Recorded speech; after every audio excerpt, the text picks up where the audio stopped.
Good morning, students.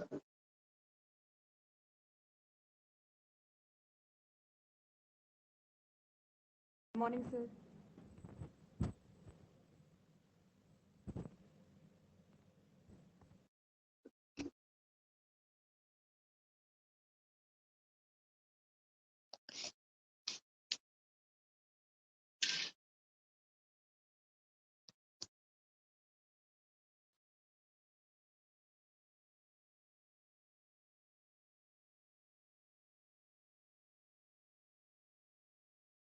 आज थोड़ा सा मैं लेट हो गया, मतलब थोड़ा क्या काफी लेट हो गया, तो उसके लिए सॉरी। चलिए स्टार्ट करते हैं क्लास। हम लोग फंडामेंटल राइट्स की आज थर्ड क्लास पढ़ रहे हैं। कल की क्लास में हम लोगों ने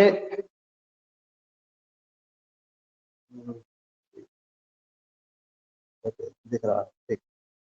कल की क्लास में हम लोगों ने बात किया हुआ था, आर्टिकल 20 हो गया था, 21 हो गया था, ठीक है। आर्टिकल 21 तक की हम लोगों ने बात कर ली थी। आज हम लोग बात करेंगे आर्टिकल 21 का की, ठीक है। अभी जो आर्टिकल 21 का है, ये भी हमारे संविधान में बाद में ऐड किया गया। जो हमारा मूल संविधान था उसमें आर्टिकल 21 का ऐड था नहीं, ठीक है। एक नया आर्टिकल है जिसको बाद में ऐड किया गया। और बाद में भी कब ऐड किया गया तो इसको आपको ध्यान रखना है। 86th कॉन्स्टिट्यूशनल अमेंडमेंट 2002 से 2002 में 86वां संविधान संशोधन अधिनियम पारित हुआ, जिसके आधार पर जो आर्टिकल 21 का है 21 का, इसको हमारे संविधान के अंदर मौलिक अधिकारों में जगह दी गई, ठीक है। अभी जब 86 कॉन्स्टिट्यूशनल अमेंडमेंट हुआ तो केवल मौलिक अधिकार में ही संशोधन नहीं हुआ, बल्कि डीपीएसपी में भी संशोधन हुआ, साथ में फंडामेंटल ड्यूटीज में भी संशोधन हुआ, ठीक है। मौलिक कर्तव्य में भी संशोधन हुआ, डीपीएसपी में भी संशोधन हुआ और फंडामेंटल राइट में भी संशोधन हुआ। अब ये है क्या, ये आर्टिकल जिसकी वजह से इन तीनों में ही, तीनों के प्रावधानों में संशोधन होता है। तो देखिए ये बात करता है 6 से 14 वर्ष तक के बच्चों के लिए मुफ्त शिक्षा के अधिकार की, ठीक है। यहाँ पर मुफ्त ही नहीं बल्कि अनिवार्य शब्द भी जोड़ना आवश्यक है कि आर्टिकल जो 21 का है ये मुफ्त एवं अनिवार्य शिक्षा की बात करता है। कौन से एज ग्रुप के बच्चों के, तो 6 से 14 वर्ष तक के बच्चों के लिए। क्लियर। तो ये तो जो है ये चीज तो रखी गई फंडामेंटल राइट में कि 6 से 14 वर्ष तक के बच्चों के लिए मुफ्त शिक्षा एवं अनिवार्य शिक्षा की बात कर रहा है, ठीक है। यानी कि जो मुफ्त शिक्षा का जो अधिकार है 2002, इसी के ही आधार पर अगर हम लोग देखेंगे तो ये जो सर्व शिक्षा अभियान वगैरह जो हमारा चलता है, जो मिड डे मील वगैरह जो स्टार्ट किया गया, वो इसी आर्टिकल 200 जो आर्टिकल 21 का है इसको ही पूरा करने के लिए, मिड डे मील सर्व शिक्षा अभियान इसकी व्यवस्था की गई है। जो हमारे प्राइमरी स्कूल वगैरह जो गांव में खुलते हैं, प्रत्येक 1 किलोमीटर के रेडियस पे एक प्राइमरी स्कूल होना चाहिए, कक्षा 1 से लेकर 5 तक का, और प्रत्येक 3 किलोमीटर के रेडियस पर एक कक्षा 5 से लेकर के 8 तक का अपर प्राइमरी होना चाहिए। तो ये जो सारे प्रावधान है इसको पावर मिलती है आर्टिकल 21 का के आधार पर, ठीक है। तो ये तो प्रावधान किया गया मौलिक अधिकार में। अगर हम डीपीएसपी में बात करें तो उसमें भी डीपीएसपी जो मैंने जब आपको पढ़ाया था तो वहां भी हमने बात की थी कि 6 से लेकर के 14 वर्ष तक के बच्चों के लिए शिक्षा का इंतजाम करना, यानी कि मुफ्त शिक्षा का इंतजाम करना, ये दायित्व दिया गया किसका, स्टेट का, ठीक है। यानी सरकार के लिए ये दायित्व है, क्योंकि डीपीएसपी में हम जानते हैं कि डीपीएसपी के अंतर्गत सरकार के ही दायित्व की बात की जाती है। तो 6 से 14 वर्ष तक के बच्चों के लिए शिक्षा व्यवस्था करना ये राज्य की जिम्मेदारी है। साथ ही साथ अगर हम फंडामेंटल ड्यूटीज की बात करें तो फंडामेंटल ड्यूटीज में भी जब मौलिक कर्तव्य जब जोड़े गए थे 42nd कॉन्स्टिट्यूशनल अमेंडमेंट के द्वारा, तो उस समय 10 ही मौलिक कर्तव्यों की बात की गई थी।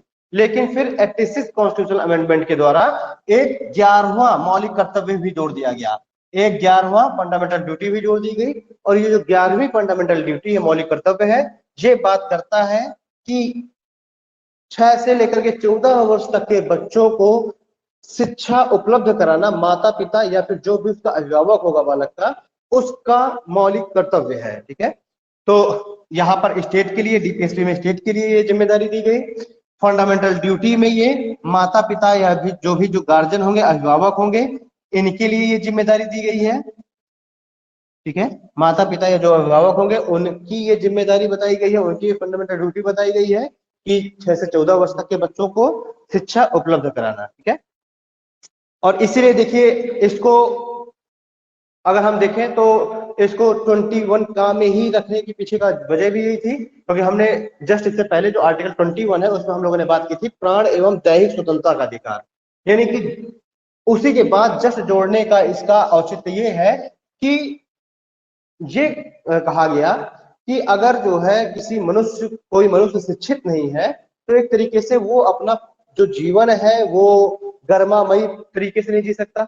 मतलब कि जो शिक्षा का अधिकार है जीवन का ही नैसर्गिक अधिकार है। ठीक है, इसी वजह से इसको आर्टिकल 21 के जैसे बात रखा गया है। क्लियर, स्वतंत्रता के अधिकार में इसको शामिल किया गया है, क्योंकि जो शिक्षा का अधिकार है उसको प्राण एवं दैहिक स्वतंत्रता के अधिकार से ही जोड़ने के लिए, ठीक है, जीवन का एक बहुत ही महत्वपूर्ण अधिकार से जोड़ने के लिए ही इसको 21 का में जगह दी गई है। क्लियर, चलिए तो हम लोगों ने इसका कॉन्स्टिट्यूशनल अमेंडमेंट देख लिया कि इसको कहां पर इसको रखा गया है, फंडामेंटल राइट के साथ साथ डीपीएसपी में भी, साथ ही साथ फंडामेंटल ड्यूटीज में भी। चलिए ये तो हो गया आर्टिकल 21 का। इसी में आपको याद रखना है मिड डे मील वगैरह जो सारी चीजें हैं वो इसी में है। ठीक है, सर्व शिक्षा अभियान वगैरह भी इसी से शक्तियां प्राप्त करती है चीजें। अब बात करते हैं हम लोग आर्टिकल 22 की।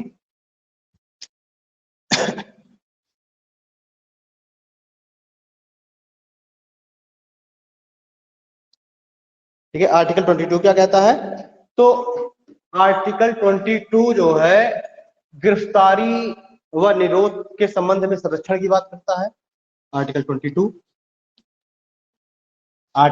कहता है कि प्रत्येक नागरिक को ये अधिकार प्राप्त है कि वो अगर उसको गिरफ्तार किया जा रहा है पुलिस फोर्स के द्वारा या फिर किसी भी ऐसे ऑफिसर्स के द्वारा जिसको ये अधिकार प्राप्त है निरोध करने का, तो इससे बचाव के लिए कुछ अधिकार प्राप्त है, यानी गिरफ्तारी के विरुद्ध संरक्षण के अधिकार प्राप्त है। ठीक है, बात करता है ये गिरफ्तारी के विरुद्ध संरक्षण का अधिकार।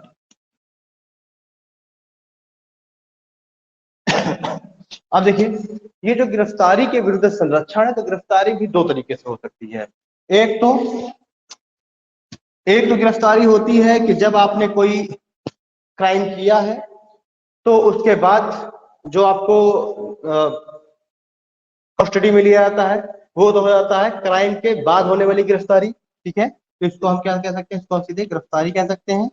और दूसरा आपका होता है निवारक निरोध, यानी कि अगर ये आभास हो, ये समाधान हो जाए कि इस व्यक्ति के कारण लॉ एंड ऑर्डर को कोई समस्या उत्पन्न हो सकती है, या फिर अगर ये व्यक्ति बाहर रहा तो इसकी वजह से कुछ अराजकता उत्पन्न हो सकती है, तो उस व्यक्ति को क्या किया जाएगा? उस व्यक्ति को समाज से अलग कर दिया जाएगा, समाज से हटा दिया जाएगा, ताकि वो किसी व्यक्ति के साथ बातचीत ना कर सके। ठीक है, तो अब इसके पीछे का कारण भी यही है। अब मान के चलिए अगर आप एक एग्जांपल देखें तो जब आर्टिकल 370 को जब अंडू किया गया था, हटाया गया था, तो उस समय भी हम लोग देखते हैं कि जो उस समय वहां के जम्मू एंड कश्मीर के जो लोकल पॉलिटिशियन थे तो उनको नजरबंद कर दिया गया था। ठीक है, नजरबंद करने का मतलब क्या होता है कि उन्हीं के घर में ही उनको रोक दिया गया था, बाहर पुलिस वाले तैनात कर दिए गए थे कि अब ये सिर्फ अपने घर के अलावा अपने घर से बाहर नहीं निकल सकते।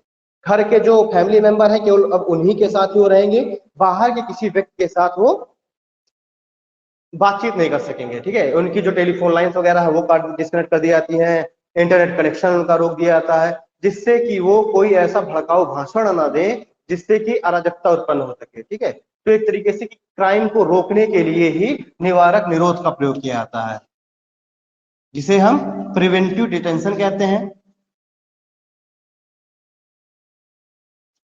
ठीक है, इसको हम क्या कहते हैं? इसको हम प्रिवेंटिव डिटेंशन यानी कि निवारक निरोध कहते हैं। ठीक है, इसको प्रिवेंटिव डिटेंशन कह देते हैं, यानी कि क्राइम के बाद होने वाली गिरफ्तारी। अब इनके संबंध में भी जो नागरिक हैं, व्यक्ति हैं, उनको कुछ संरक्षण प्राप्त होता है। ठीक है, तो अब इसमें हम लोग बात करेंगे आर्टिकल 22 के क्लॉज ए की। अगर हम लोग बात करेंगे तो ये गिरफ्तारी होने पर व्यक्तियों को उपलब्ध फंडामेंटल राइट्स की बात करता है। इसमें हम लोग बात करेंगे जो गिरफ्तारी है, इसके संबंध में हम लोग आर्टिकल 22 क्लॉज ए की बात करते हैं। अभी आर्टिकल 22 क्लॉज ए क्या कहता है कि अगर किसी व्यक्ति की गिरफ्तारी हो रही है तो उस समय भी उसके कुछ फंडामेंटल राइट है जिनको राज्य छीन नहीं सकता। ठीक है, तो हम लिख सकते हैं आर्टिकल 22 क्लॉज ए में गिरफ्तारी की दशा में उपलब्ध फंडामेंटल राइट। ठीक है, यानी कि अगर किसी व्यक्ति की गिरफ्तारी हो रही है तो उस समय भी उसको कुछ फंडामेंटल राइट प्राप्त होते हैं जिनको राज्य को उपलब्ध कराना होगा। क्लियर? और अगर राज्य इनके इस फंडामेंटल राइट को पूरा नहीं कर रहा है तो इसके अगेंस्ट भी, इसको प्राप्त करने के लिए भी हम आर्टिकल 32 के अंडर, आर्टिकल 32 के अंदर जो है हम लोग सुप्रीम कोर्ट जा सकते हैं। ठीक है, तो इसमें एक तो ये हो गया गिरफ्तारी होने पर उपलब्ध मौलिक अधिकार। अब इसमें भी कुछ पॉइंट्स हैं कि आपको कौन कौन से आपको अधिकार प्राप्त हैं। ठीक है, तो इसमें पहला पॉइंट आप लोग डालिए, गिरफ्तारी होने की दशा में उपलब्ध फंडामेंटल राइट में पहला पॉइंट हम लोग डालेंगे। पहला कि जिस व्यक्ति को डिटेंट किया जा रहा है पुलिस के द्वारा, अपने हिरासत में लिया जा रहा है, तो उस व्यक्ति को गिरफ्तारी का कारण जानने का अधिकार है। गिरफ्तारी का कारण जानने का अधिकार। ठीक है, पहला पॉइंट तो क्या है कि अगर किसी व्यक्ति को गिरफ्तार किया जा रहा है पुलिस प्रशासन के द्वारा तो उस व्यक्ति को अपने गिरफ्तारी यानी अपने गिरफ्तार होने के आधार को जानने का अधिकार है। वो पुलिस वालों से पूछ सकता है कि उसको किस बेस पर गिरफ्तार किया जा रहा है। ठीक है, चलिए दूसरा इसी में पॉइंट क्या है कि अगर किसी व्यक्ति को हिरासत में ले लिया गया है, गिरफ्तार कर लिया गया है, तो उस व्यक्ति को अपने मन मुताबिक वकील से सलाह लेने का भी अधिकार है। ठीक है, अपने मन मुताबिक जो अधिवक्ता है उस अधिवक्ता से बातचीत करने, उससे सलाह लेने का अधिकार प्राप्त है। ठीक है, तो गिरफ्तारी के समय भी कुछ फंडामेंटल राइट्स। पहला पॉइंट कि गिरफ्तारी के कारण को जानने का अधिकार, पुलिस वालों से पूछ सकता है। अगर कोई असंज्ञेय अपराध है तो उसके लिए वो अरेस्ट वारंट दिखाने की भी मांग कर सकता है। खैर संज्ञेय अपराध की श्रेणी जब में जो क्राइम होता है तो उसमें तो बिना अरेस्ट वारंट के भी गिरफ्तार किया जा सकता है, लेकिन जो असंज्ञेय अपराध है उसमें गिरफ्तारी का वारंट होना आवश्यक है, तो उसकी भी मांग की जा सकती है। और दूसरा, अपने मन मुताबिक एडवोकेट से, वकील से सलाह लेने का अधिकार है। तीसरे हिस्से में अगर हम लोग पॉइंट बात करेंगे तो अगर किसी व्यक्ति को पुलिस के द्वारा अपनी कस्टडी में रखा गया है, हिरासत में रखा गया है, तो 24 घंटे के अंदर उसको मजिस्ट्रेट के सामने उपस्थित कराना होगा पुलिस वालों को। ठीक है, तो जिसने भी हिरासत में रखा हुआ है उसको 24 घंटे के अंदर उस अभियुक्त को, उस व्यक्ति को मजिस्ट्रेट के समक्ष प्रस्तुत करना होगा।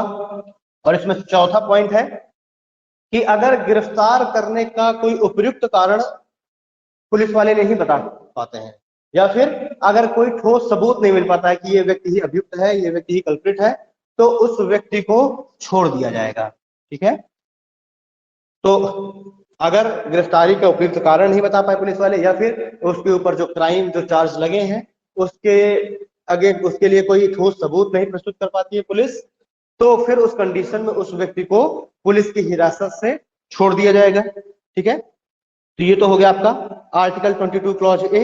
अब हम लोग बात करेंगे आर्टिकल 22 क्लॉज बी की, जो कि बात करता है प्रिवेंटिव डिटेंशन की, यानी कि निवारक निरोध कानून की।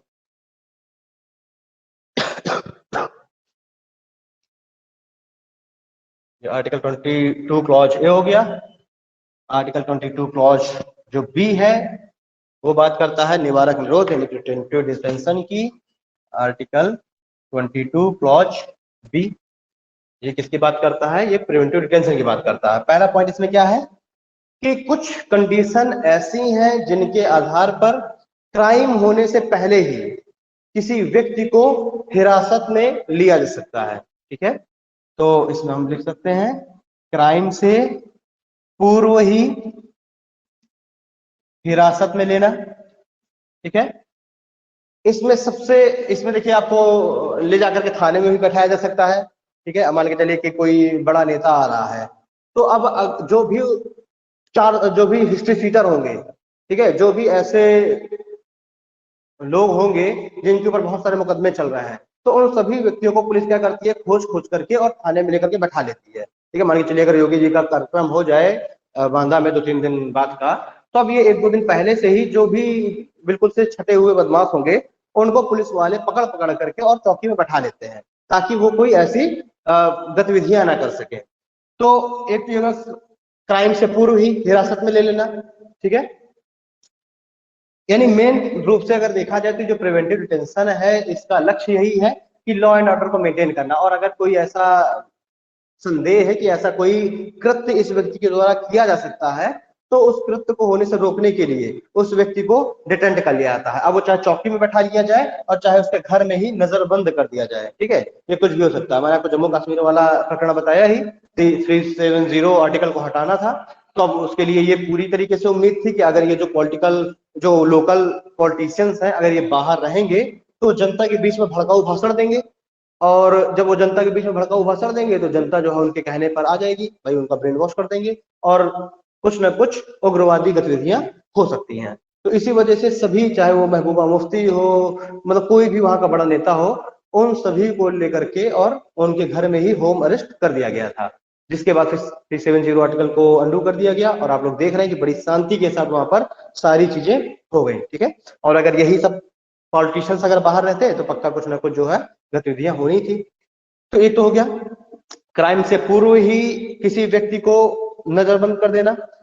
इसमें जो प्रिवेंटिव डिटेंशन है, इसके लिए जिस व्यक्ति को हिरासत में लिया गया है, प्रिवेंटिव डिटेंशन जिसका हुआ है, उस व्यक्ति को 3 मंथ तक, ठीक है, 3 महीने तक उस व्यक्ति को नजरबंद किया जा सकता है, यानी कि उस व्यक्ति को का 3 महीने तक निवारक निरोध किया जा सकता है, ठीक है। प्रिवेंटिव डिटेंशन के अंतर्गत उस व्यक्ति को जो है 3 महीने तक हिरासत में रखा जा सकता है।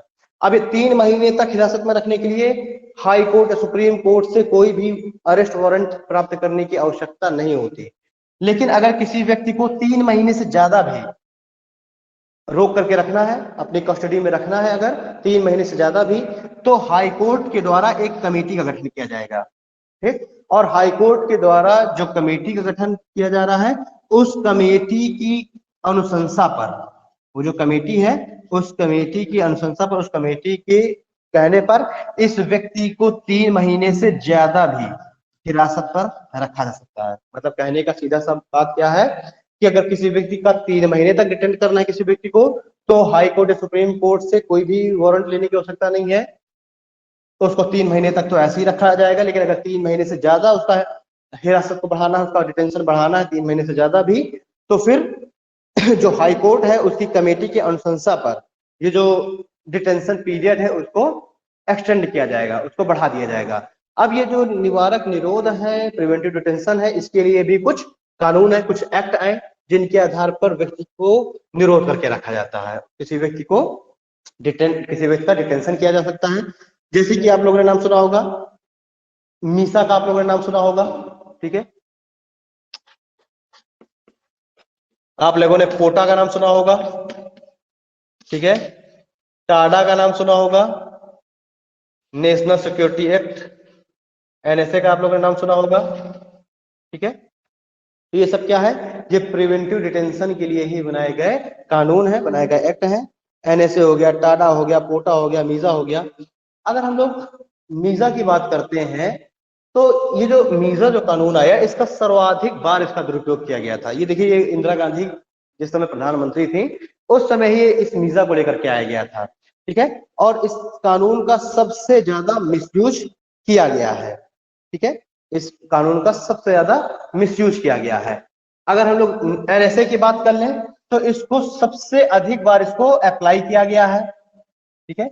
इसका सबसे ज्यादा इसका मिसयूज हुआ है मीजा कानून का, एनएसए, नेशनल सिक्योरिटी एक्ट, ठीक है, राष्ट्रपति जिसको हम कहते हैं, राष्ट्र भी राष्ट्रीय सुरक्षा कानून, तो इसको सबसे अधिक बार इसको अप्लाई किया गया है। अगर हम तो टाडा की बात करें, तो टाडा जो है सबसे कड़े कानूनों में से है, ठीक है। जिस व्यक्ति के ऊपर टाडा लगा दिया था, तो टाडा को खत्म कर दिया गया है, तो ये जो टाडा है जिस व्यक्ति के ऊपर लगा दिया जाता था, तो ये मान के चलो उसको बिल्कुल नरक के दर्शन हो जाते थे। फिर सबसे ज्यादा डेंजरस कानूनों में से, सबसे ज्यादा कड़े कानूनों में से है टाडा। ठीक, तो एनएसए, टाडा, मीजा।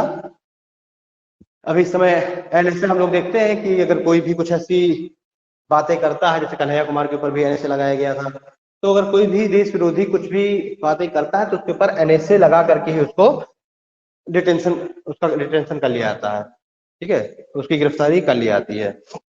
चलिए, अब ये तो बात हो गई यहां तक स्वतंत्रता के अधिकार की। आर्टिकल 22 समाप्त हो गया। अब हम लोग बात करेंगे शोषण के विरुद्ध अधिकार की बात करेंगे, आर्टिकल 23 और आर्टिकल 24 की।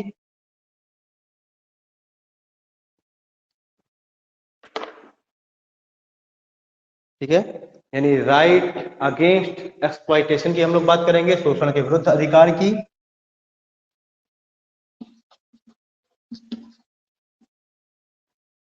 शोषण के विरुद्ध अधिकार यानी राइट अगेंस्ट एक्सप्लॉइटेशन, शोषण के विरुद्ध अधिकार की बात करेंगे। तो इसमें हमें दो आर्टिकल्स पढ़ने हैं, आर्टिकल 23 और आर्टिकल 24 की हम लोगों को बात करनी है। चौक भी नहीं है, ठीक है। तो अब इसमें जब हम लोग आर्टिकल 23 की बात करेंगे, तो जो आर्टिकल 23 है ये मानव के दुर्व्यापार और बलात्श्रम पर प्रतिबंध की बात करता है। आर्टिकल 23 किसकी बात करता है? मानव दुर्व्यापार की बात करता है और बलात्श्रम के बारे में कानून बनाता है, बलात्श्रम की बात करता है। मानव के दुर्व्यापार का मतलब क्या है कि किसी भी व्यक्ति का गैर कानूनी रूप से, मतलब कोई दुर्व्यवहार नहीं हो सकता, मतलब कि किसी जो ह्यूमन ऑर्गन्स हैं उनकी तस्करी नहीं हो सकती, ह्यूमंस की तस्करी नहीं हो सकती, महिलाओं की तस्करी नहीं हो सकती। ये सब चीजें क्या है, ये आर्टिकल 23 के अंतर्गत बात की गई है, मानव दुर्व्यापार की। बलात्सम का मतलब क्या है कि किसी भी व्यक्ति से जबरदस्ती, जबरन, उसकी इच्छा के विरुद्ध और बिना पारितोष के, मतलब आप कार्य नहीं करा सकते। मान के चलिए कि अगर आप किसी व्यक्ति से कोई जबरन कार्य करा रहे हैं उसकी इच्छा के विरुद्ध, या फिर उस कार्य को करने के लिए जो उचित जो राशि है, जो उचित जो पैसा है वो आप उसको नहीं दे रहे हैं, तो वो बलात्सम की श्रेणी में आएगा। तो आर्टिकल 23 इन्हीं दोनों की बात करता है, मानव दुर्व्यापार की बात करता है ताकि ह्यूमन ट्रैफिकिंग ना हो सके, और बलात्सम की बात करता है कि किसी भी व्यक्ति से जबरन कार्य नहीं कराया जा सकता। ठीक है, अब आता है दूसरा इसी में प्रावधान है, बेगार की बात करता है। बेगार क्या होता है? ये सब चीजें अब तो बहुत कम देखने के लिए मिलती हैं, गांव वगैरह में तो अभी देखने के लिए मिल जाती हैं, पर कुछ साल पहले तक ये बेगार वगैरह बहुत चलता था। बेगार का मतलब क्या है कि किसी व्यक्ति को बिना पैसा दिए उससे जबरन कार्य कराना, चाहे अपने घर में कार्य कराना हो, चाहे फैक्ट्रियों में कार्य कराना हो, चाहे एग्रीकल्चर फील्ड्स में कार्य कराना हो, तो किसी व्यक्ति को बिना पारितोष दिए, बिना पैसा दिए किसी व्यक्ति से जबरन कार्य कराना कहलाता है बेगार। बलाश्रम में क्या है, उसकी इच्छा के विरुद्ध कार्य कराना और उसको उचित पैसा ना देना। ठीक है, मान के चलिए कि आप कोई लेबर आप घर में लेकर के आते कोई काम कराने के लिए लेबर, और उसको अगर 350 रुपए उसकी दिहाड़ी है डेली की, और आप उसको जबरन आप 250 रुपए दे रहे हैं, तो वो बलाश्रम की श्रेणी में आएगा। ठीक है, लेकिन आप किसी मजदूर को आप पकड़ के लेके आते हैं अपने घर में, और आप उससे घर का कार्य करा रहे हैं या फिर आप कुछ भी कार्य करा रहे हैं उससे, और आप उसको पैसा ही नहीं दे रहे हैं, तो ये आएगा बेगार की श्रेणी में। ठीक है, तो ये आर्टिकल 23 बलाश्रम, बेगार, ह्यूमन ट्रैफिकिंग, इन सभी के बारे में बात करता है, और इन सभी से जो नागरिक है, जो व्यक्ति है, उनको संरक्षण प्रदान करता है। ठीक है, चलिए अब आती है बात आर्टिकल 24 की।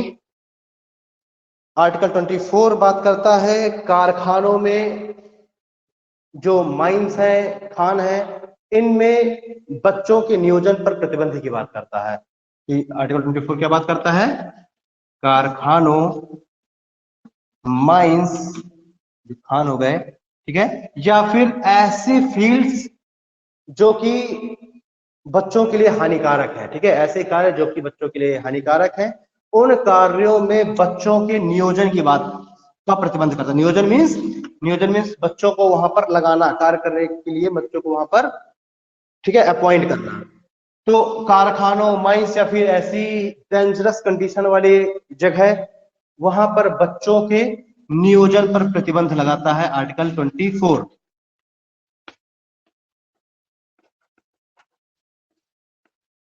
ठीक है, तो आर्टिकल 24 को हमने लिख लिया कि कारखानों आदि पर जो भी मतलब जो भी डेंजरस कंडीशन वाली जो जगह होंगी उन सभी जगह पर, या फिर जो अनहाइजीनिक कंडीशन वाली जो जगह है वहां पर भी बच्चों के नियोजन पर प्रतिबंध की बात करता है आर्टिकल 24।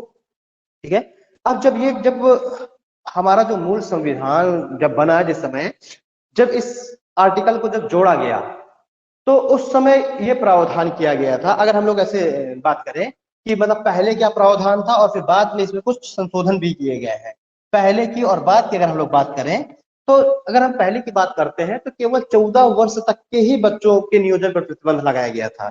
यानी कि 14 वर्ष तक के ही बच्चों के नियोजन पर प्रतिबंध लगाया गया था कि 14 साल तक के बच्चों को आप इस तरह की कंडीशन वाली जगह पर आप नियोजित नहीं कर सकते। लेकिन 14 से लेकर के और 18 वर्ष तक के बच्चों के लिए कोई प्रावधान नहीं था। ठीक है, लेकिन बाद में अमेंडमेंट होने के बाद जो अब वर्तमान में जो हमको ये आर्टिकल 24 का स्वरूप दिख रहा है, उसमें अगर हम लोग बात करें तो 0 से लेकर के 14 वर्ष तक के बच्चों को तो कहीं पर भी कार्य करने से मतलब रोका गया है। मतलब वो जो है डेंजरस कंडीशन वाली जगह हो या फिर कोई और हो, होटल ढाबे वगैरह जो हो गए, यहाँ पर भी कार्य करने से बच्चों को रोका गया है। और 14 से लेकर के 18 वर्ष तक के बीच के जो बच्चे हैं उनके लिए प्रावधान किया गया है कि वो डेंजरस कंडीशन वाली जगह पर, यानी जो कारखाने हैं, माइंस है, जहां पर लाइफ को खतरा हो सकता है, वहां पर कार्य करने पर प्रतिबंध लगाया गया है। ठीक है, तो लोग देखिए अंतर समझिए, फिर से एक बार बता रहा हूं। पहले क्या प्रावधान था कि 0 से 14 वर्ष तक के बच्चों के लिए लिखा हुआ था कि उनको किसी भी अनहाइजीनिक कंडीशन, कोई भी डेंजरस सिचुएशन वाली जगह जहां पर लाइफ को खतरा हो सकता है बच्चों के लिए, ऐसी जगह पर अपॉइंट नहीं किया जा सकता। ठीक है, पहले ये था प्रावधान। 14 से लेकर के 18 वर्ष तक के बच्चों के लिए कोई प्रावधान नहीं था। तो क्या होता था कि लोग जो है 14 वर्ष के जो ऊपर के बच्चे हैं, फिर अगर मान के चलिए 14 से कम के भी हैं, तो उनको जो है सर्टिफिकेट बना दी कि 14 के ऊपर के हैं और उनको अपॉइंट कर दिया था चूड़ी के कारखानों में, ठीक है, माइंस वगैरह में, इन सब जगह पर। और 14 से 18 के लिए क्योंकि कोई प्रावधान था नहीं। प्रेजेंट टाइम में क्या है, इस पे अमेंडमेंट कर दिया गया और कहा गया कि अब 0 से लेकर के 14 वर्ष तक के बच्चों को तो कहीं पर भी नहीं नियोजित किया जा सकता, वो चाहे हार्मफुल कंडीशन हो या फिर बिना हार्मफुल कंडीशन वाली जगह हो, जैसे कि होटल ढाबे वगैरह हो गए, चाय की दुकानें। लेकिन 14 से 18 वर्ष तक के जो बच्चे हैं उनके लिए अब कहा गया कि इनको भी अब आप नहीं अपॉइंट कर सकते डेंजरस कंडीशन वाली जगह पर। अब 14 से 18 साल तक के जो बच्चे हैं, 14 से 18 के बीच के एज ग्रुप के बच्चे हैं, उनको आप घर के कार्यों में, होटल वगैरह के कार्यों में, चाय की दुकान में, इनमें तो आप लगा सकते हैं, लेकिन डेंजरस कंडीशन वाली जगह पर आप अपॉइंट नहीं कर सकते। दोनों में डिफरेंस समझिएगा। ठीक है, चलिए अगले पॉइंट की अगर हम लोग बात करें तो इसी में जो ये अब वर्तमान में जो अभी संशोधन इसमें किया गया है, इसमें ये कहा गया है कि जो 0 से 14 साल तक के जो बच्चे हैं उनको पहला पॉइंट ये कह दिया गया कि इनको आप कहीं भी नियोजित नहीं कर सकते, लेकिन 3 फील्ड ऐसे हैं जहां पर इसमें कुछ छूट दी गई है। ठीक है, अब वो 3 फील्ड कौन कौन से हैं, जैसे कि अगर जो इंटरटेनमेंट इंडस्ट्री है, आप लोग देखते हैं कि जो मूवीज आती हैं, ठीक है, जो भी सीरियल्स आते हैं, उनमें 14 से कम एज के भी बच्चे उसमें होते हैं, कार्य कर रहे होते हैं। तो 3 फील्ड ऐसी हैं जिस पर, जो वर्तमान की मैं बात कर रहा हूं, जिस पर छूट दी गई है 0 से 14 वर्ष के बच्चों के लिए। देखिए पहला पॉइंट ये कह दिया गया था कहीं भी नियोजित नहीं कर सकते, लेकिन 3 फील्ड में छूट दी गई है। एक तो एंटरटेनमेंट इंडस्ट्री, दूसरा स्पोर्ट्स एक्टिविटी। आप लोग देखते हैं कि अगर कहीं मैच हो रहा होता है क्रिकेट, तो 11 12 साल 13 साल के बच्चे बिल्कुल बाउंड्री में, मतलब बाउंड्री के पार जो है खड़े होते हैं। ठीक है, बॉल वगैरह आती है तो उसको लेकर के फेंकते हैं, तो इस सब एक्टिविटी को वो करते हैं। इसके पीछे का कारण ये बताया गया कि बच्चे जब स्पोर्ट्स ग्राउंड में रहेंगे तो उनके भी, जो बच्चे वो स्पोर्ट्स में जाना चाह रहे हैं तो वो भी मोटिवेट होंगे, ठीक है, सीखेंगे कुछ ना कुछ चीजें। तो और तीसरा कि अगर घर का कोई व्यापार है, घर का कोई बिजनेस है, तो अपने अभिभावक की मदद करने के लिए बच्चे कुछ अपना सहयोग दे सकते हैं उसमें। ठीक है, तो 0 से 14 वर्ष के बच्चों के लिए वर्तमान में 3 जगह पर छूट है। एक तो घर का अगर कोई व्यापार है तो उसमें, दूसरा स्पोर्ट्स एक्टिविटी में, और तीसरा एंटरटेनमेंट इंडस्ट्री में। ठीक है, और 14 से 18 के जो बच्चे हैं उनके लिए डेंजरस सिचुएशन वाली जगह को छोड़ करके और बाकी कहीं पर भी अपॉइंटमेंट किया जा सकता है। ठीक है, अब लेकिन यहाँ पर जो नियोजन करता है, ठीक है, जो व्यक्ति उनको उस कार्य में लगा रहा है, उसके लिए भी कुछ प्रावधान किए गए हैं, उसकी भी कुछ जिम्मेदारी बताई गई है। जिम्मेदारी कैसी? जैसे कि अगर कोई व्यक्ति 14 से 18 वर्ष के बच्चों को अगर कहीं पर नियोजित कर रहा है, या फिर एंटरटेनमेंट इंडस्ट्री में अगर 0 से 14 वर्ष का बच्चा अगर लगा हुआ है, तो अब वो जो डायरेक्टर है, जो प्रोड्यूसर है, उसकी जिम्मेदारी है कि वो उन बच्चों के काम के घंटों को निर्धारित करे। ठीक है, ऐसा नहीं कि उनको 8 से 10 घंटे काम कराया जाए, उनके लिए काम के सीमित घंटे निर्धारित किए जाए, ज्यादा से ज्यादा 4 घंटे काम कराया जा सकता है। और साथ ही में उनकी पढ़ाई की जो व्यवस्था है, वो पढ़ाई की व्यवस्था भी उसी नियोजनकर्ता को करना पड़ेगा। ठीक है, यानी वो जो नियोजन करता है उसको ये भी ध्यान में देना पड़ेगा कि उस व्यक्ति के पढ़ाई का कोई नुकसान ना हो। ठीक है, तो उसकी पढ़ाई की व्यवस्था भी करना होगा उसी नियोजनकर्ता को। और वो बच्चा जो ये सारे कार्य में जो कर रहा है कार्य, उसके लिए ये भी आवश्यक है कि स्कूल के बाद ही उसको नियोजित किया जाए। मतलब कि स्कूल जाने, मतलब स्कूल का उसको नुकसान ना हो, स्कूल में भी एडमिशन कराएगा वो नियोजन करता, पढ़ाई का खर्च भी वो देगा, और साथ ही जो भी कार्य कराया जाना है वो स्कूल टाइमिंग के बाद के निर्धारित होंगे। ठीक है, चलिए, अरे गर्मी, चलिए भाई। तो इस तरीके से आर्टिकल 24 भी कंप्लीट हो गया, और हमने देख लिया राइट अगेंस्ट एक्सप्लॉइटेशन को, देख लिया शोषण के विरुद्ध अधिकार को। अब आगे हम लोग बात करेंगे आर्टिकल 25 से लेकर के आर्टिकल 28 तक की, जो कि बात करता है धार्मिक स्वतंत्रता के अधिकार की, राइट टू रिलीजियस फ्रीडम की बात करता है। चलिए, धार्मिक स्वतंत्रता के अधिकार की, right to freedom of religion की बात करता है।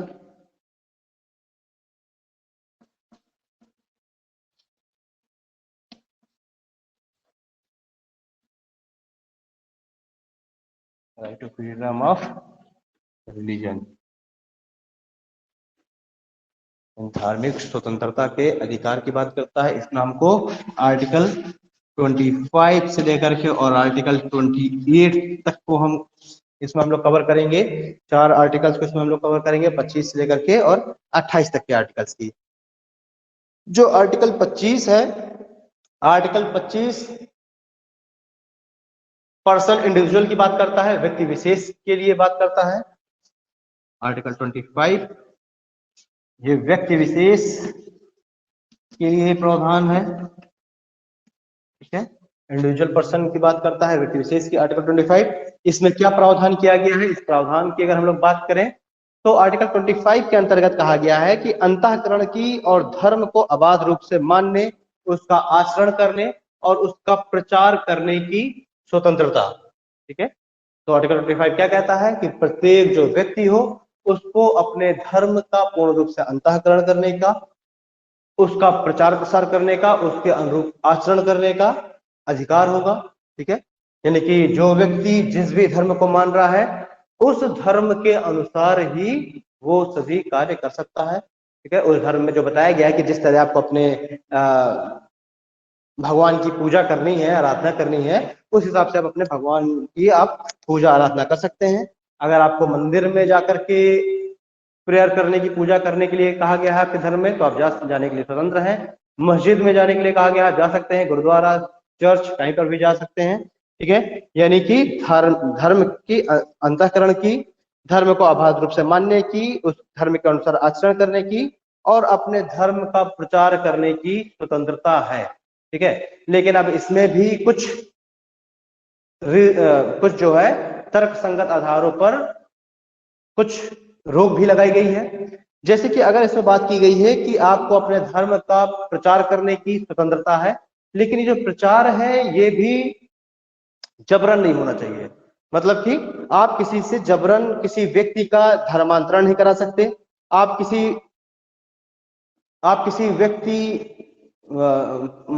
आप किसी व्यक्ति के ऊपर ये जो है रोक नहीं लगा सकती कि वो अपने धर्म का प्रचार ना करे। मतलब कहने की बात यह है कि आप अपने धर्म का प्रचार तो कर सकते हैं, लेकिन ये जो प्रचार है वो आप सिर्फ लोगों को अपने धर्म के बारे में बता सकते हैं, उनको मोटिवेट कर सकते हैं कि देखिए ये हमारा धर्म, हिंदू धर्म ये कहता है। आप अपनी अच्छी अच्छी बातें धर्म के बारे में बता सकते हैं। अब कोई व्यक्ति अगर आपसे इन्फ्लुएंस होकर के अपना आपका धर्म स्वीकार कर ले रहा है, उसमें कोई बुराई नहीं है, लेकिन रोक ये लगाई गई है कि आप किसी व्यक्ति का मजबूरन धर्मांतरण नहीं करा सकते, कि उसको पैसे का लालच दे करके, उसको डरा धमका करके आप अपने धर्म को अपने धर्म में कन्वर्ट करा रहे हैं, या फिर आप उसके ऊपर आप प्रेशर बना रहे हैं कि वो आपका धर्म स्वीकार करे। तो इस चीज के लिए रोक लगाई गई है। ठीक है, तो आर्टिकल 25 में आप लिख सकते हैं कि धर्म का मतलब अंतःकरण की, धर्म का प्रचार प्रसार करने की, धर्म का अनुसार आचरण करने की, और इन सब के लिए व्यक्ति को स्वतंत्रता दी गई है। नीचे नोट डाल के आप लिख लीजिए कि जबरन पैसे के लालच पर या फिर डरा धमकाकर धर्मांतरण पर रोक लगाई गई है। क्लियर? चलिए, ये तो हो गया आपका आर्टिकल 25। आर्टिकल 26 की अगर हम लोग बात करेंगे तो आर्टिकल जो 26 है वो बात करता है धार्मिक कार्यों और जो धार्मिक संस्थाएं हैं उनके प्रबंधन की बात करता है। ठीक है, कि जो भी धार्मिक संस्थाएं हैं, जैसे कोई भी अगर मंदिर है, कोई भी मस्जिद है, उसका जो है मैनेजमेंट आप कर सकते हैं, उसका प्रबंधन का भी आपको अधिकार प्राप्त है आर्टिकल 26 के अंतर्गत।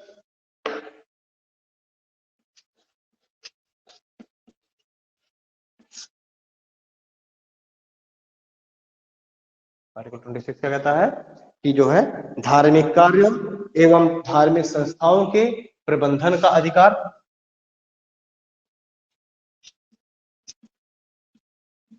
धार्मिक कार्यों और धार्मिक संस्थाओं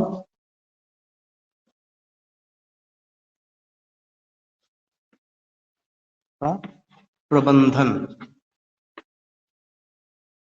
ठीक है, धार्मिक कार्यों और धार्मिक संस्थाओं का प्रबंधन, उसके मैनेजमेंट का भी आपको अधिकार प्राप्त है। जैसे कि मान लीजिए अब धार्मिक कार्य, मान लीजिए कोई ऐसी अनुष्ठान है जो आप करना चाह रहे हैं। ठीक है, आप जिस भी धर्म को मान रहे हैं और धर्म के अनुसार जो भी अनुष्ठान है वो आप करना चाह रहे हैं, तो उसके लिए आप स्वतंत्र हैं कि अपने धर्म के अनुसार आप अनुष्ठान कर सकते हैं। आपको रामलीला करनी है, ठीक है, गांव वगैरह में हम लोगों ने देखा होगा कि रामलीला वगैरह का एक्ट होता है, तो वो भी आप कर सकते हैं। उसके लिए किसी भी तरीके का कोई रोक नहीं है। बस ये है कि आप जैसे अब मान लीजिए वहां पंचायत है तो आप पंचायत से परमिशन लेंगे, क्योंकि आप जिस जगह पर कर रहे हैं अगर वो सरकारी जगह है तो आप एक एप्लीकेशन देंगे और आप अनुमति लेंगे। शहर में किया जा रहा है तो आप नगर पालिका से उस जगह में वो कार्यक्रम करने के लिए आप उससे परमिशन लेंगे। ठीक है, तो आप धार्मिक कार्यों को यानी धार्मिक जो अनुष्ठान है उसको आप कर सकते हैं। आपकी जो धार्मिक संस्थाएं हैं, जो इंस्टीट्यूशंस हैं, उनका आप मैनेजमेंट कर सकते हैं। भाई आप लोगों ने देखा होगा कि मंदिर ट्रस्ट बने होते हैं। ठीक है, तो ये सब ट्रस्ट वगैरह क्या है? ये ट्रस्ट जो धार्मिक संस्थाएं हैं, मंदिर है, मस्जिदों के भी ट्रस्ट होते हैं, गुरुद्वारों के ट्रस्ट होते हैं, तो ये सब ट्रस्ट बना करके उनके मैनेजमेंट का कार्य देखा जाता है। तो इसके लिए भी आप स्वतंत्र हैं कि अपने धर्म के अनुसार आप धार्मिक कार्यों का अनुष्ठान, धार्मिक संस्थाओं का जो मैनेजमेंट है, प्रबंधन है, उसको आप कर सकते हैं। इसमें 3 पॉइंट आप लोग देख लीजिए, इंपॉर्टेंट 3 पॉइंट आर्टिकल 26 के अंतर्गत। जैसे कि पहला पॉइंट ये है कि उस धर्म को मानने वाले जो लोग हैं वो पूरी तरीके से स्वतंत्र हैं ट्रस्ट बनाने के लिए। भाई मैंने अभी बताया ना कि धार्मिक संस्थाओं के प्रबंधन के लिए ट्रस्ट का निर्माण किया जाता है। तो प्रत्येक जो नागरिक है, प्रत्येक व्यक्ति है, वो अपने धर्म के अनुसार ट्रस्ट बनाने के लिए स्वतंत्र है। पहला पॉइंट डाल लीजिए, ट्रस्ट बनाने का अधिकार, ये भी आर्टिकल 26 के अंतर्गत आएगा। अगर आप अपना कोई ट्रस्ट बनाना चाहें, ठीक है, तो आप ट्रस्ट बना सकते हैं, उसमें कोई नहीं आपके ऊपर रोक लगा सकता। तो आपका आर्टिकल 26 के अंतर्गत अधिकार प्राप्त है, ट्रस्ट बनाने का अधिकार। दूसरा है इसमें कि वो जो आपने जो ट्रस्ट बनाया है वो ट्रस्ट चल व अचल संपत्ति को खरीद सकता है। ठीक है, या फिर वो जो ट्रस्ट है वो उस मंदिर की चल या अचल संपत्ति को विक्रय भी कर सकता है। ठीक है, तो जो ट्रस्ट है वो ट्रस्ट उस मंदिर या मस्जिद के नाम पर चल अचल संपत्ति को क्रय भी कर सकता है और चल व अचल संपत्ति को बेच भी सकता है। यहाँ पर एक पॉइंट ये भी है कि जो गवर्नमेंट है, जो स्टेट है, वो जबरन उस ट्रस्ट की संपत्ति का अधिग्रहण नहीं कर सकता। यही जो केस था, जो मुद्दा था, यही केस वन भारती वाले मैटर पे हम लोगों ने देखा था इसमें, ठीक है, क्योंकि वो भी ट्रस्ट की ही जमीन का अधिग्रहण किया जा रहा था। तो इसमें भी हम लोग देखेंगे कि ये आर्टिकल 26 के अंतर्गत ट्रस्ट को ये अधिकार प्राप्त है कि वो उस मंदिर के नाम पर ट्रस्ट जो है किसी भी चल अचल संपत्ति को खरीद व बेच सकता है। और साथ ही में इसमें एक शक्ति ये मिली हुई है ट्रस्ट को कि जो स्टेट है, गवर्नमेंट है, वो उस ट्रस्ट की उस संपत्ति का जबरन अधिग्रहण भी नहीं कर सकता, ठीक है, जबरन एक्वायर नहीं कर सकता। तीसरा इसमें पॉइंट डाल लीजिए, धार्मिक कार्यों का प्रबंधन व संचालन करने का अधिकार, ठीक है, जो भी धार्मिक कार्य हैं, आपके धर्म के अनुसार जो भी धार्मिक कार्य हैं, उन कार्यों का आप संचालन कर सकते हैं, उनका प्रबंधन कर सकते हैं, उस पर कोई भी नहीं रोक लगा सकता। अब आपको मान लीजिए रामलीला करना है, फिर कोई भी इस तरह का एक्ट करना है, जन्माष्टमी का कोई कार्यक्रम करना है, तो अब वो एक परमिशन लेने एक अलग बात होती है। लेकिन अगर आप वो सब अपने मोहल्ले में कर रहे हैं, अपने घर में कर रहे हैं, अपनी प्राइवेट प्रॉपर्टी में कर रहे हैं, तो कोई भी गवर्नमेंट, कोई भी जो है ऑथराइज पर्सन, वो आपको रोक नहीं सकता इस तरह की कोई भी एक्टिविटी करने से, ठीक है। ये आपका हो गया धार्मिक कार्यों का संचालन और प्रबंधन का अधिकार। ये तीनों पॉइंट्स आपके आर्टिकल 26 के अंतर्गत आप लोग लिख लीजिए। अब बात करते हैं हम लोग आर्टिकल 27 की।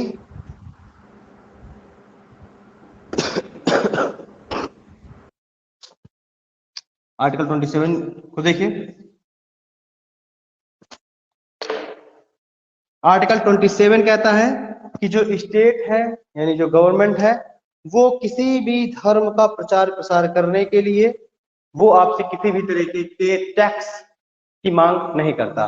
वो ये नहीं कहता है कि अगर मतलब कोई भी गवर्नमेंट ये नहीं कहेगी आपसे कि अगर आप अपने धर्म का प्रचार करना चाहते हैं, अपने धर्म के अनुसार आप कोई अनुष्ठान करना चाहते हैं, तो उसके लिए आप टैक्स दीजिए, ठीक है। तो आप अपने धर्म का अगर प्रचार प्रसार कर रहे हैं, धार्मिक कार्यों का अगर आप अनुष्ठान कर रहे हैं, तो उसके लिए आपको किसी भी तरीके का कोई भी टैक्स गवर्नमेंट आपसे नहीं मांग सकती। मतलब कि अगर हम इसको दूसरे शब्दों में कहें तो हम कह सकते हैं कि आर्टिकल जो 27 है वो ये कहता है कि किसी भी विशेष धर्म के प्रचार के लिए करों का भुगतान करने से स्वतंत्रता, ठीक है। यानी कि अगर आप अपने धर्म का प्रचार कर रहे हैं तो आपको टैक्स अदा नहीं करना है, आपको टैक्स देने से आपको स्वतंत्रता प्राप्त है। इसमें भी आपको दो पॉइंट देख लीजिए। पहला तो आप लिख लीजिए कि स्टेट के द्वारा यानी सरकार के द्वारा किसी भी तरीके का कोई भी धार्मिक कर नहीं अर्जित किया जाएगा, ठीक है। आर्टिकल 27 के अंतर्गत पहला पॉइंट डालिए कि सरकार के द्वारा यानी स्टेट के द्वारा किसी भी तरीके का कोई धार्मिक कर, कोई भी जो टैक्स है हम धार्मिक कर भी कहेंगे, तो स्टेट कोई भी धार्मिक कर आपके ऊपर रोपित नहीं करेगा, आपसे कोई भी टैक्स, रिलीजियस टैक्स आपसे कलेक्ट, जैसे जजिया क्या था, एक धार्मिक कर था ना, जो गैर मुस्लिमों के ऊपर लगाया जा रहा था। तो इस तरह का कोई भी जो टैक्स है वो नहीं लगाया जा सकता, ठीक है। कोई भी रिलीजियस टैक्स नहीं वसूला जा सकता स्टेट के द्वारा। दूसरा इसी में पॉइंट लिख लीजिए कि सरकार किसी भी धर्म को प्रोटेक्ट नहीं करेगी, ठीक है। अब देखिए समान रूप से सभी धर्मों को, मतलब सभी जो धर्म है उनको समान रूप से अपना संरक्षण तो देगी, लेकिन ये नहीं कि किसी भी स्पेशल धर्म को प्रोटेक्ट करे, तो ऐसा नहीं है। दूसरा पॉइंट डाल लीजिए कि सरकार किसी भी धर्म को प्रोटेक्ट नहीं करेगी, मतलब समान रूप से सभी धर्मों का संरक्षण करेगी। कोई भी दूसरे धर्म वाला किसी अगले के धर्म का उल्लंघन न करे, यानी ऐसी कोई कार्य न करे जिससे उसकी धार्मिक भावनाओं को ठेस पहुंचे। ये सभी चीजों पर तो रोक लगाएगी सरकार, लेकिन ये नहीं करेगी कि किसी एक धर्म को प्रमोट करने के लिए वो उस धर्म को कुछ स्पेशल प्रोटेक्शन दे, ऐसा नहीं गवर्नमेंट करेगी, ठीक है। इसमें पहला तो आप लिख लीजिए कि सरकार किसी भी तरीके का कोई धार्मिक कर नहीं वसूलेगी। और दूसरा पॉइंट इसमें लिख लीजिए कि सरकार किसी भी धर्म विशेष को प्रोत्साहन नहीं देगी या फिर उसको स्पेशल प्रोटेक्शन नहीं देगी, ठीक है। सभी धर्मों को देखिए समान रूप से इक्वल प्रोटेक्शन करना वो एक अलग बात है, लेकिन उसको कुछ स्पेशल प्रोटेक्शन दे देना वो एक अलग बात है, उसको प्रमोट करने के लिए। तो ये चीज नहीं गवर्नमेंट करेगी। आर्टिकल 28 को अगर हम लोग देखेंगे तो ये जो है शिक्षण संस्थाओं में धार्मिक शिक्षा या जो धार्मिक पूजा है उसमें उपस्थिति के रूप में स्वतंत्रता की बात करता है। आर्टिकल 28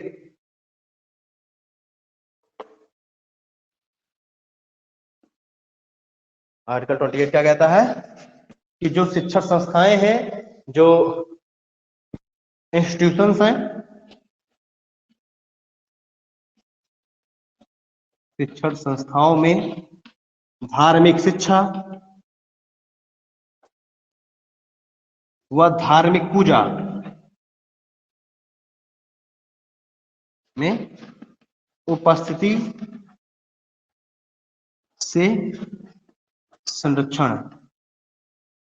अब ऐसा नहीं है कि मान के चलिए कि अगर आप एज एग्जाम्पल अगर मैं बात करूं तो अगर आप बात पढ़ रहे हैं सरस्वती विद्या मंदिर में, ठीक है, तो उसमें जो प्रेयर होंगी, मतलब जो होती है प्रेयर, तो ये हम लोग देखते ही कि वो जो प्रेयर है वो हिंदू धर्म के अनुसार ही वहां पर होती है, ठीक है, इसमें कोई ऐसी छुपी बात तो है नहीं।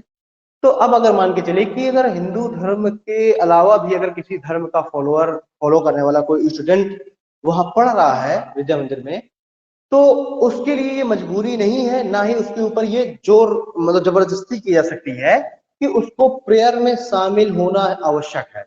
ये उसकी आस्था पर निर्भर करता है, उसकी स्वतंत्रता पर निर्भर करता है कि वो चाहे तो प्रेयर में उपस्थित हो सकता है और चाहे तो प्रेयर में उपस्थित नहीं हो सकता है। उसके ऊपर ऐसा कोई भी मैनेजमेंट के द्वारा दबाव नहीं बनाया जाएगा, ठीक है।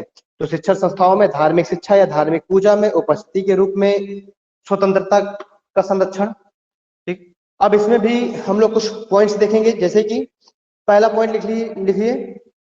पहले पॉइंट में हम लोग देखेंगे कि ऐसा कोई इंस्टीट्यूशन जो कि पूर्ण रूप से सरकार के द्वारा वित्त पोषित है, ऐसी संस्थाएं धार्मिक पूजा नहीं करा सकती, ठीक है।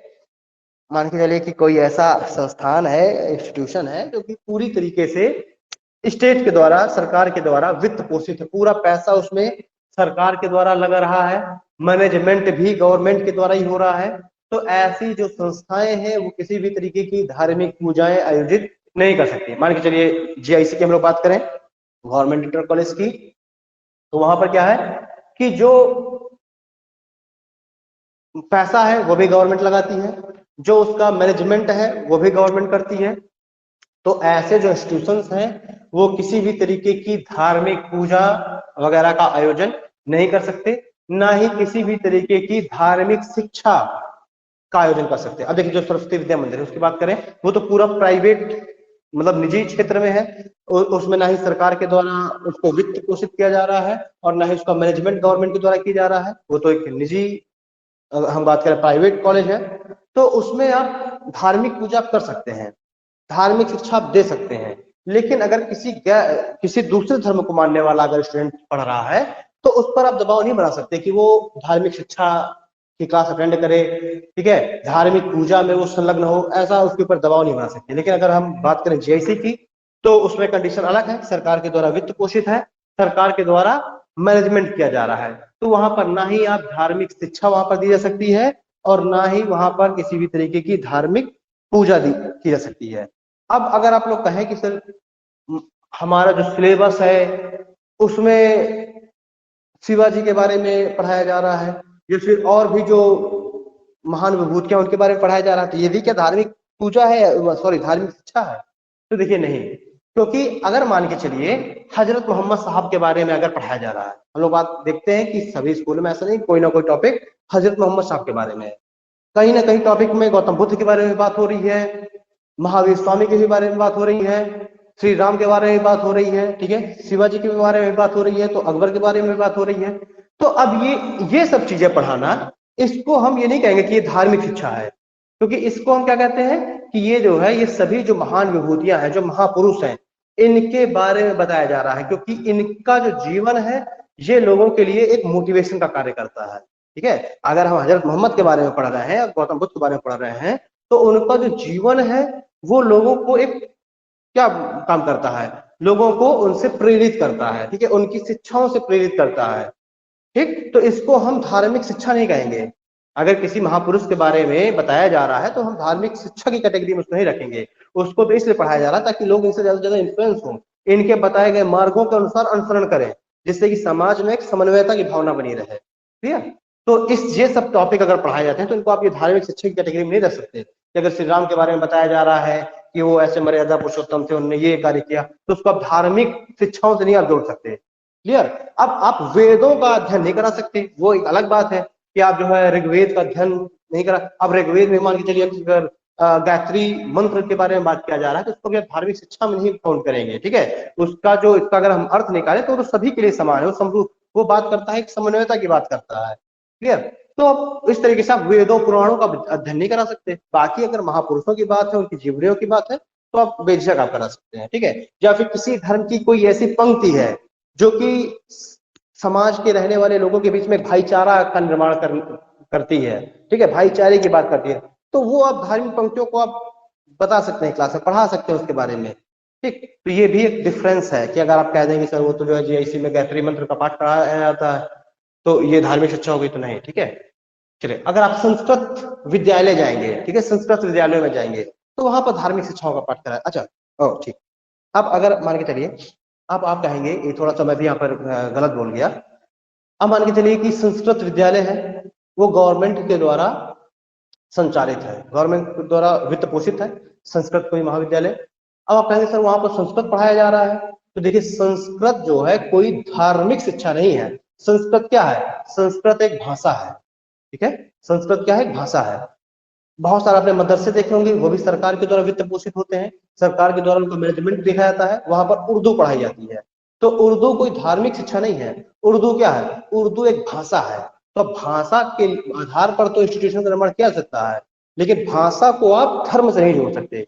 संस्कृत महाविद्यालय में अगर संस्कृत पढ़ाई जा रही है तो वो क्या है? वो धर्म नहीं है, धार्मिक शिक्षा नहीं है, वो एक भाषा की शिक्षा दी जा रही है। तो ये थोड़ा सा आप लोग जरा देखेगा, कल मुझसे कोई क्वेश्चन करने लगे कि सर वो संस्कृत महाविद्यालय तो संस्कृत पढ़ाई जाती है, वो तो गवर्नमेंट्स के होते हैं, सरकार के द्वारा वित्त पोषित है, तो नहीं, वहां पर आपको संस्कृत पढ़ाई जा रही है, ना कि वहां पर आपको हिंदू धर्म के बारे में पढ़ाया जा रहा है, ठीक है। वहां पर आपको वेद पुराणों का अध्ययन नहीं सिर्फ कराया जा रहा है, क्लियर। तो ये थोड़ा सा आपको दोनों में डिफरेंस रखना है कि Urdu just a language, not a religion. चलिए, तो ये हो गया आपका आर्टिकल 28।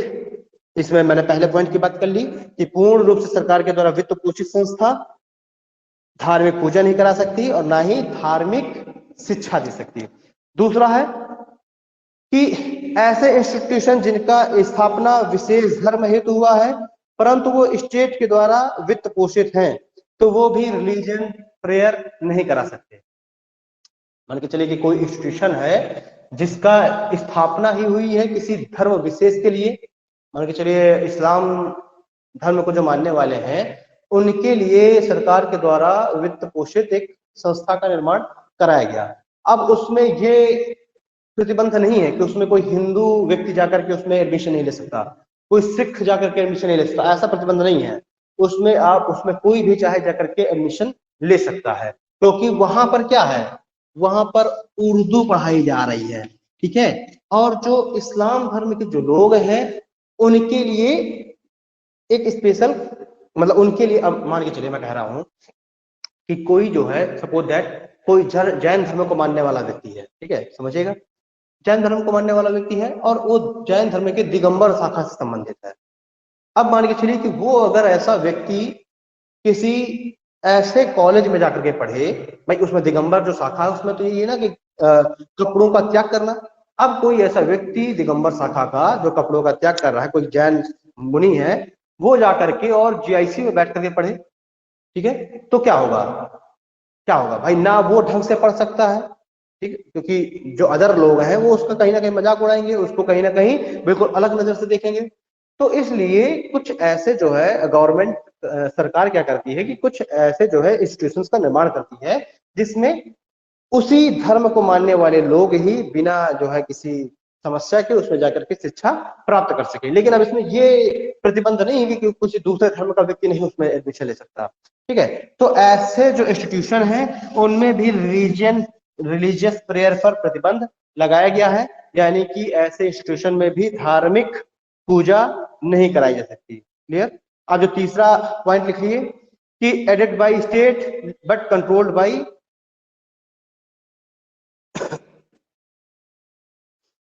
अब मान लीजिए ऐसा कोई इंस्टीट्यूशन है जो कि क्या हो रहा है कि जिसका मैनेजमेंट तो सरकार मान के चलिए बाद में देख रही है, लेकिन उसका जो स्थापना की गई वो प्राइवेट सेक्टर में की गई है, या फिर ऐसे इंस्टीट्यूशन है जो कि प्राइवेट सेक्टर के द्वारा है, जिनका निर्माण हो रहा है, जिनका मैनेजमेंट हो रहा है। तो ऐसे जो इंस्टीट्यूशन है उनमें रिलीजियस प्रेयर कराई जा सकती है, उसमें कोई दिक्कत नहीं है। ठीक है, 3 पॉइंट्स हो गए अलग अलग। तो इस तरीके से हम लोगों ने आर्टिकल 28 को भी कवर कर लिया है। ठीक है, चलिए अब हम लोग बात करेंगे इसके बाद आर्टिकल 29 और आर्टिकल 30 की, जिसमें राइट टू माइनॉरिटी की बात की जाएगी। Right to minority and right to religious and educational, मतलब व्यक्ति के सांस्कृतिक एवं शैक्षिक अधिकारों की बात की जाएगी। Right to freedom of education and religion की बात की जाएगी। ठीक है, देख तो ले क्लास चल रही है कि नहीं। अच्छा, चल तो रही है, चलो।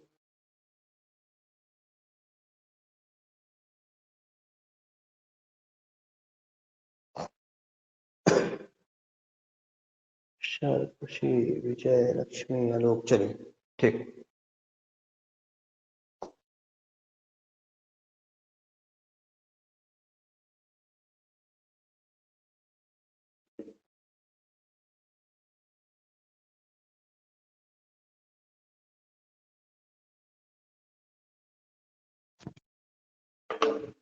अब हम लोग बात करेंगे राइट टू माइनॉरिटी की। ठीक है, यानी अल्पसंख्यकों के अधिकारों की हम लोग बात करेंगे। राइट टू माइनॉरिटी यानी अल्पसंख्यकों के अधिकारों की हम लोग बात करेंगे, या फिर इसी को हम लोग कह सकते हैं freedom of religious and educational right. Freedom of religious, sorry religious नहीं, कल्चरल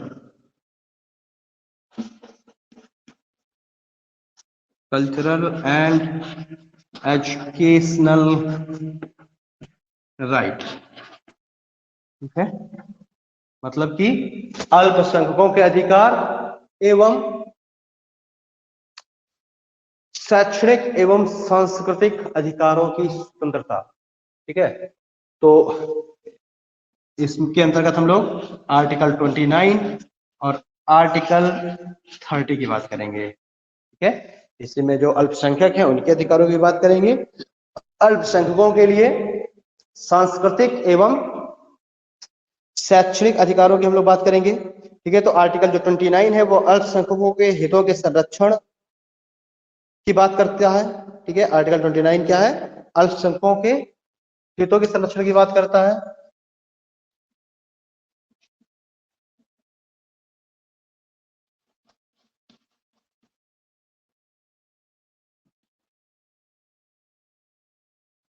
अल्पसंख्यक हैं उनके हितों के संरक्षण की बात करता है आर्टिकल 29।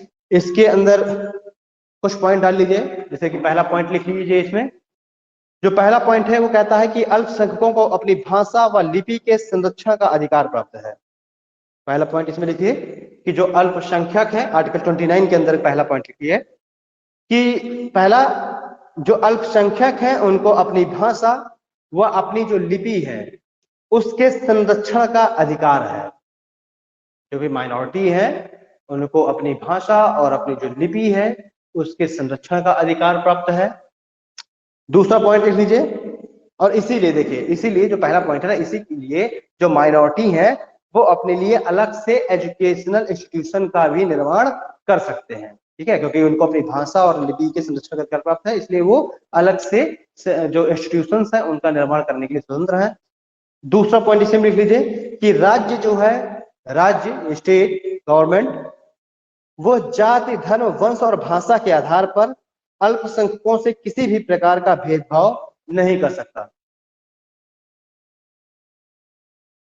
ठीक है, स्टेट जाति धर्म भाषा और वंश के आधार पर अल्पसंख्यकों के साथ किसी भी तरीके का कोई भेदभाव नहीं कर सकता।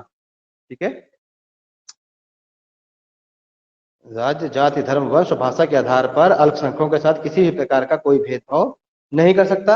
आर्टिकल 29 हो गया। आर्टिकल 30 अब लिख लीजिए। आर्टिकल 30 बात करता है, आर्टिकल 30 भी अल्पसंख्यकों से संबंधित है। ये बात करता है कि जो अल्पसंख्यक हैं वह अपने लिए, मतलब ये अल्पसंख्यक जो है अपने लिए शिक्षण संस्थाओं की स्थापना और उनके प्रशासन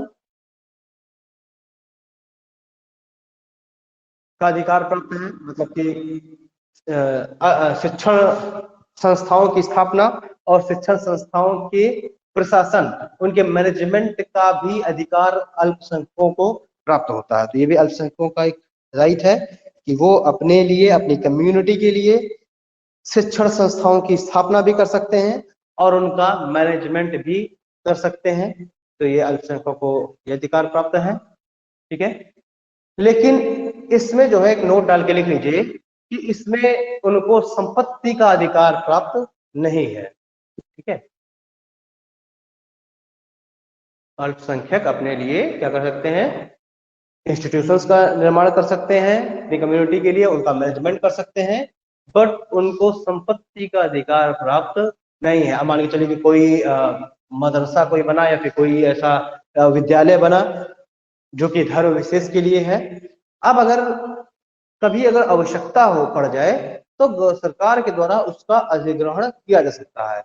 हमारे चलिए वहां से कोई हाईवे पास हो गया या फिर वो जमीन अधिग्रहण में जा रही है किसी अन्य फैक्ट्री कारखाने के लिए, तो अब इसमें ऐसा नहीं है कि अब उस स्कूल को कहीं और स्थानांतरित नहीं किया जा सकता। उस इंस्टीट्यूशन को सरकार के द्वारा कहीं और दूसरी जगह में स्थानांतरित कर दिया जाएगा। हाँ, उसके लिए मुआवजा जरूर गवर्नमेंट देगी, लेकिन यहाँ पर संपत्ति का अधिकार उस तरीके से मौलिक अधिकार के रूप में प्राप्त नहीं है। ठीक है, यानी सरकार उसका, स्टेट उसका अधिग्रहण कर सकती है आवश्यकता पड़ने पर। ये हो गया आपका आर्टिकल 29 और आर्टिकल 30 जो कि अल्पसंख्यकों के अधिकारों की बात करता है।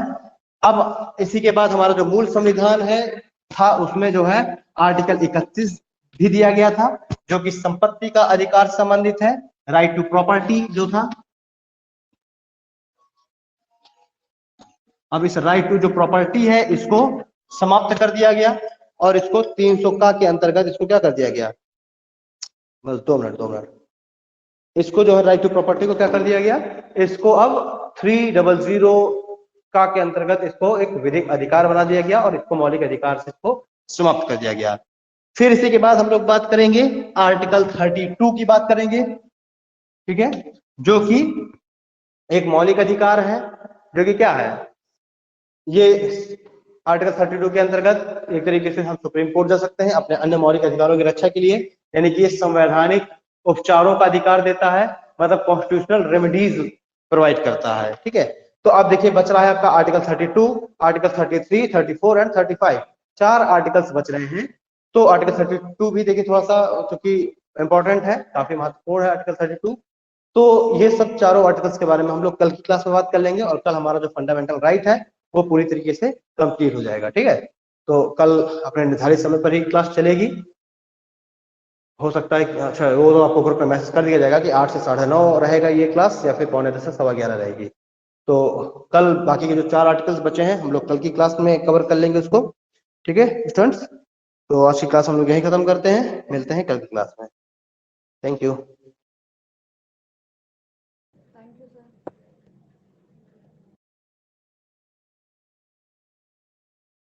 ठीक है, यहाँ तक कोई समस्या? नहीं सर, अभी तो नहीं है। ठीक है, चलिए फिर मिलते हैं कल की क्लास में। Thank you sir. Thank you, bye.